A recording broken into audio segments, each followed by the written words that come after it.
Breast క్యాన్సర్లో మనకు వచ్చిన advances ఏంటంటే targeted therapies and immunotherapies. Breast క్యాన్సర్లో మెయిన్గా మనం అర్థం చేసుకోవాల్సిందంటే it is not just one disease, it's a group of so many disease. So each and every ఇండివిజువల్కి ఉండే cancer is not the same as the other person. So each పర్సన్కి వచ్చిన cancer ఎలాంటిది అనేది ఆ పర్టికులర్ టెస్టులు చేసినప్పుడే మనకు తెలుస్తుంది. సో మెయిన్గా దీనిలో మనం చేసే టెస్ట్లు ఇంకా బయాప్సీ చేస్తామని చెప్పాను కదా, సో దానిలో ఇంకొక టెస్ట్ చేస్తాం IHC అని, ఇమ్యూనోహిస్టోకెమిస్ట్రీ.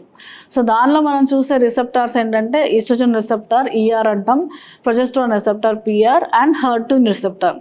సో ఈ 3 రిసెప్టార్స్ని బట్టి ఏది పాజిటివ్ ఏది నెగిటివ్ అన్న దాన్ని బట్టి next targeted therapy, hormone therapy are immunotherapy అనేది డిసైడ్ అవుతుంది. సో HER2 పాజిటివ్ ఉన్న వాళ్ళకి టార్గెటెడ్ థెరపీ ఇస్తారు. సో ఆ టార్గెటెడ్ థెరపీ ట్రాస్టూజిమాబ్ అంటాం.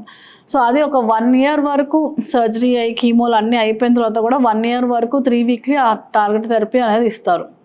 అలాగే ER/PR పాజిటివ్ ఉంటే, హార్మోన్ రిసెప్టర్స్ పాజిటివ్ ఉంటే దానికి సింపుల్గా ఒక ట్యాబ్లెట్ అనమాట. ఆ ట్యాబ్లెట్ ఒక 5 years కానీ 10 years కానీ రోజు ఆ ట్యాబ్లెట్ వేసుకోవాల్సి ఉంటుంది.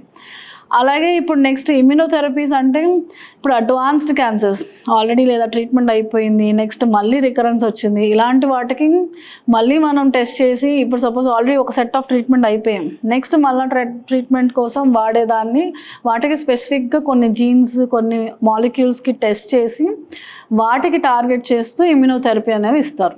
మెడ్ప్లస్ లో అదే మెడిసిన్ అదే క్వాలిటీ, మార్కెటింగ్ డిస్ట్రిబ్యూషన్ ఇంకోటి అంటూ వీళ్ళకి అదనపు ఛార్జీలు ఉండవు. అందువల్లే 50 to 80% డిస్కౌంట్ లో మనకు అందిస్తున్నారు.